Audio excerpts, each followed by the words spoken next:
Hi, everybody. Verl Workman here, CEO of Workman Success Systems. Welcome to the Faces of Real Estate.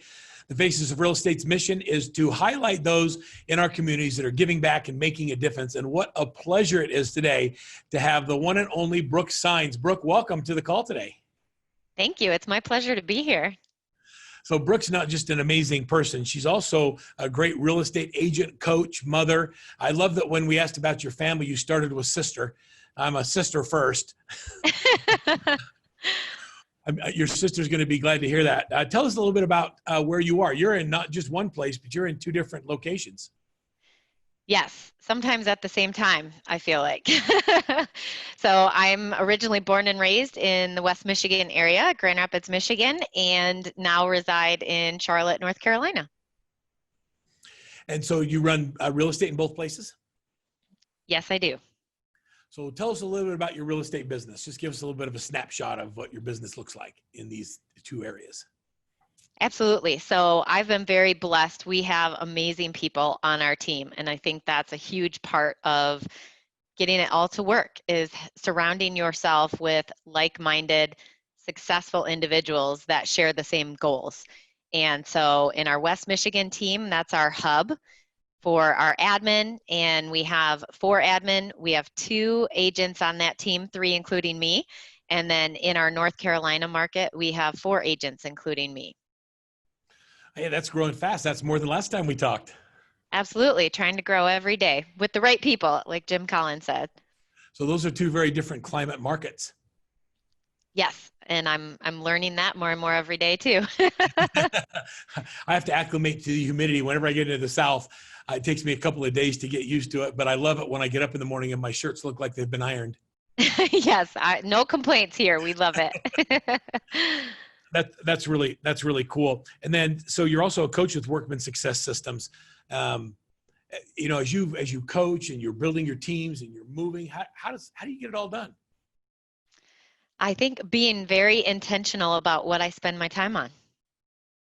And thanks to the coaching, that has helped because my first year in real estate, I wanted to sell houses and I ran around like a chicken with my head cut off, like most successful real estate agents do when they're busy.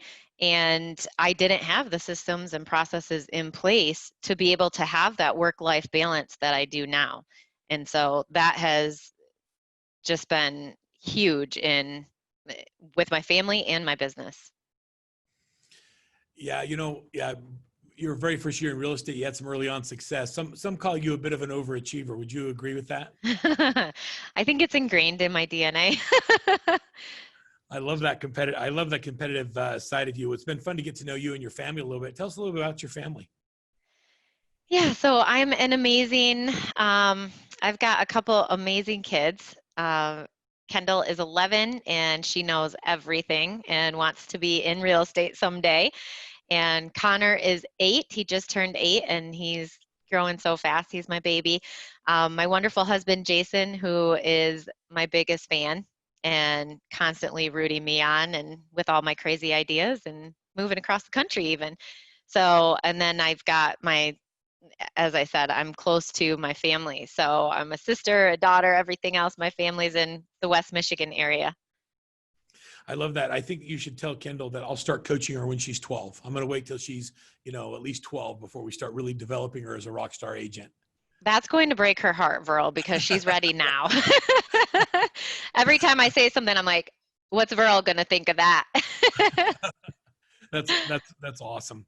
Yeah. That's awesome. What do you guys like to do for fun? What does your family do for fun? What do you say you're a family on the go? Oh, we are always on the go. For example, Friday night, we decided we owed a visit to the family in Michigan. So we left at 10 p.m. and we're in Michigan by 4 p.m. Saturday afternoon for a drive-by birthday parade for my nephew. And so we just like to do fun stuff. I mean, we'll do anything outside. We enjoy boating, doing nature walks and hikes. We've implemented a family workout. So every day we do something active together as a family. We always eat breakfast and dinner together. That's very important to me and just something that I always did as a child growing up with my parents and my family. And so we sit there and we talk about what our day is going to be like. What do we want to get out of the day? And then at the end of the day, we discuss how it went. That's so awesome. Those are my fondest memories as a kid, is sitting down at the family dinner and everybody sitting together. And, my dad used to wake us up in the morning and we'd have to come up and we have to read a verse out of our scriptures and write a verse in our journals. It'd be fun to pull those journals up and see what we actually wrote, because I have no idea. I just knew that I wrote something so my dad wouldn't get mad. Right. Very smart of you. That was our ritual. We had that same ritual. I think that's what breeds, those traditions are some of the things that breed our strong families today, is that when you carry on the things that mattered when you were a kid to your own families. Absolutely. So Brooke, I'd like to talk a little bit about, you're busy. You've got a lot going on with 2 different businesses. You're raising a young family. You're moving markets. I think about all the stuff you have going on. You've been involved with the Women's Council of Realtors. I mean, you're not just in this business. How do you find time to give back, and why is it important to you? I think giving back is important. I feel that growing up, I've always been blessed. And I think, being raised by a family of hard workers, and you work hard for what you want in life, but then equally as important is to give back and be able to bless others with some of that success. And I think too, it doesn't take more time for me, Verl, to think about those things. It's ingrained in me. We ingrain it in our children. And so I'll tell you, even this afternoon, I told my kids, I said at 2:15, and I had a couple other meetings this afternoon that I pushed off. I said, we can wait till next week to do that. At 2:15 today, Mom is yours for, because they're not having school right now. They're not in their summer camps that they thought they were going to be in. And they need their mom. They need some time. And so I said, this afternoon is time for you. So I said to my daughter, I said, what do you think sounds like fun? What do you want to do this afternoon? And of course, my son wants to play video games or jump on the trampoline or play soccer, shoot Nerf guns at each other. And my daughter says, Mom, we should make cards and mail them out to kids in hospitals across the country. And that's what, nothing could fulfill me more than hearing that.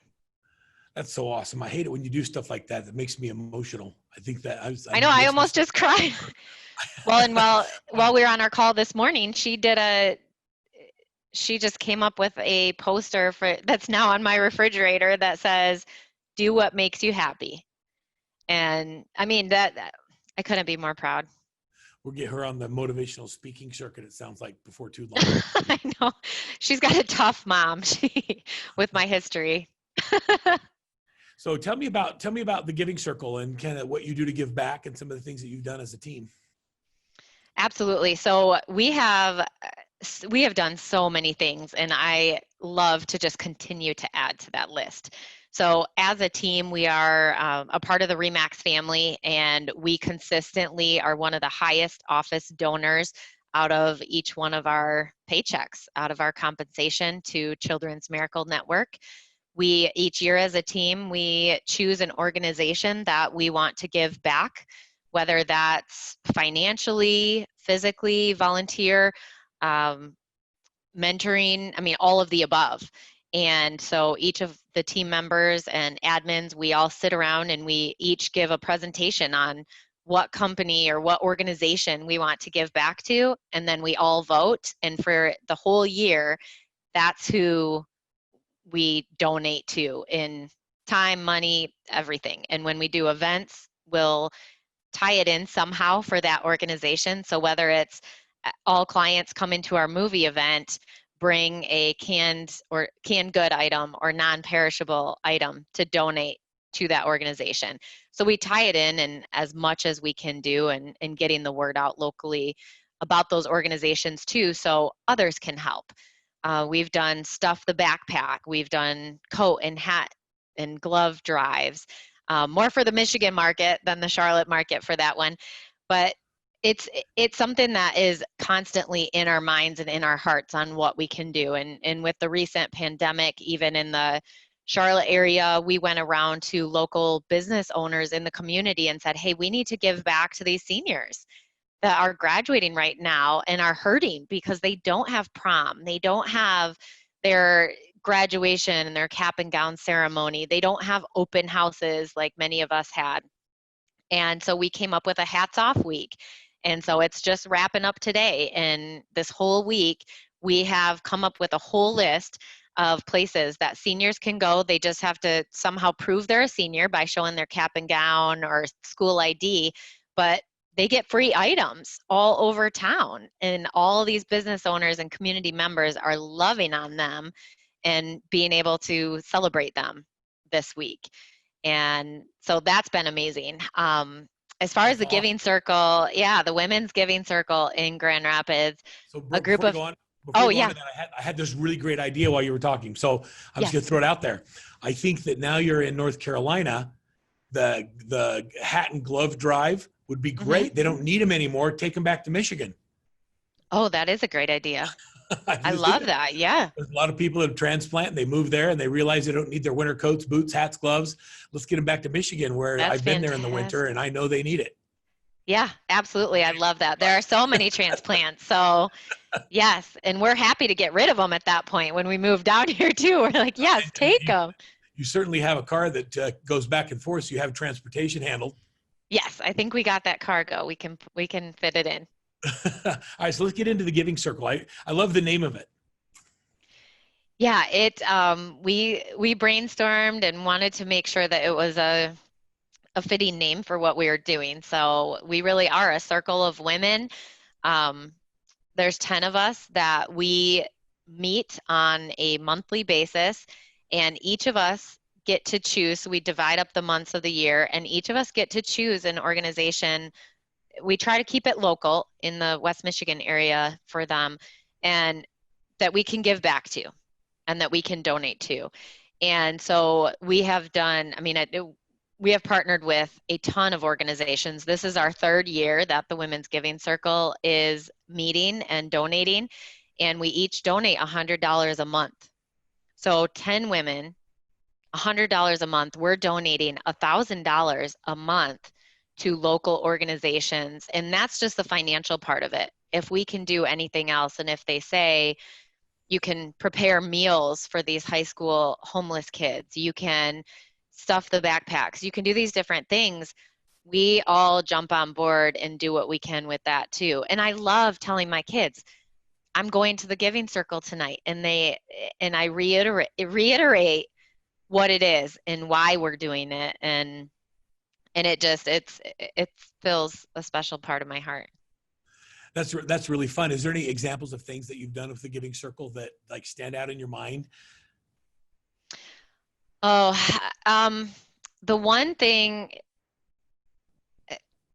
there's a couple things actually, but the one that I'll speak to is just, it was very close to the group. One of the ladies in the group, her brother-in-law was diagnosed with ALS and went through a very painful time of describing ALS to us, and the fact that a lot of times it's healthy people that get this. And we went through in that journey with her. I'm trying not to get too emotional, but walking through and going through that journey with her of losing her brother-in-law in that same year that she brought that awareness to us, and talk about what we could do. I mean, we attended galas, we did all sorts of different fundraising organization or organized local community events and everything we could do that year to just help her. And he was married to her sister. They had 3 beautiful children that are young like mine. And so we gave in any way we could, and just even, meals, time to try to take out of our schedules to do some fun things with the kids. I mean, it hits you because it's near and dear to you. I mean, it's her family going through it. Yeah, I know that it's a horrible, horrible disease. It's, I can't imagine having a strong mind and being able to be conscious and know everything going on around you and have your body shut down and not be able to act on the feelings or emotions that you have, like give your kids a hug. or go to the bathroom, or the things that are just basic things that we have. So I can see why you're emotional about that. I've seen that firsthand, and I've watched a community rally around family that went through that in my own neighborhood. And it was just really, it was devastating, and it was also rewarding to watch those who wanted to make a difference in the lives of that family. So thank you for doing that. And I'm sure that she's grateful for the impact you made on her family. It's fun. It's fun when your group gets to get together and you can select something like that. I like the idea of presenting ideas and letting the group present the different ideas of what you're going to do. How do you avoid conflict in that environment? Because everybody's so passionate about their causes. Well, what's great is in the giving circle, everyone gets to give back to whoever they want in their month. So it's impossible to not give to a cause that you choose. Oh, I love that. Mm-hmm. Is that why you only have 10 people in the group? Or, I mean, what happened if you had 13? So what we've done is actually, it's amazing, and you'll love this, but as we talk about building teams and kind of having hubs and duplicating ourselves, but after the first year, we wanted to give it a try. And the reason why there's not 12 is because we use January as our planning month, and we plan out and we schedule all the dates we're going to meet, because it's really not fair to have someone not show up for someone else's month. You need to, I mean, it's a commitment, not just financially, but with your time. And so you are saying, I will show up, I will be there. And we schedule those throughout the year. And then December we use as we donate to whatever we can in any way we can for gifts and underprivileged children at our local schools. And so we're very much giving back still that last month, but we use it so we can all jump on board and make an impact in different ways. But then what we did is the second year, we had different groups spawn off and create their own groups of 10. So in the West Michigan area, there are now different groups of the Giving Circle, all doing so for different causes, but doing so in their own groups. And that's what is just amazing about it. So we still increase it, just in a different way. Okay, so I just got this vision in my mind of an MLM. Have you ever sat in a presentation where somebody wants you in their downline, and all you have to do is get 10 people on your front line, and they each get their 10 people? Okay, so that concept in the world of giving, that actually excites me. That concept is like, okay, that's how you make big change, because you teach other people how to build their own groups, and then it just grows exponentially. What a great idea. I think that's really fun to talk about. So tell me what your plans are going forward.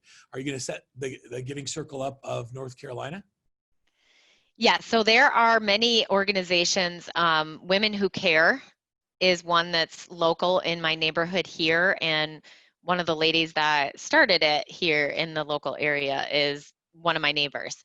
And so that is a little different philosophy, where they have a ton of women, and again, they can give all different values, so it's not saying you have to give $100. And they do it similar to how I explained that our team does it, where you have a certain number of people that present, and then people vote for who they're giving to. So I think I've gone back and forth, and I've been a part of some of those events, which have been kind of delayed over the last couple months. But I think we'll probably do a Giving Circle NC too. Yeah, I think it'll be fun to watch you and see that grow. Other, when people start to think about, hey, how do I do this? How do I make a difference? $100 a month doesn't seem like a lot of money. To some, it's a ton. How do you get started giving? How do you recommend people start? I always say it's helpful. I mean, just do it. I say just do it. I mean, you can start anywhere. You can start small, and do what, as I've mentioned a couple times on this call, do what fills your heart, what's maybe near and dear to you, and in different ways. I know that I cannot see children hurting. Not any child. And so for me, that's just something that breaks my heart, and I want to help every child I can.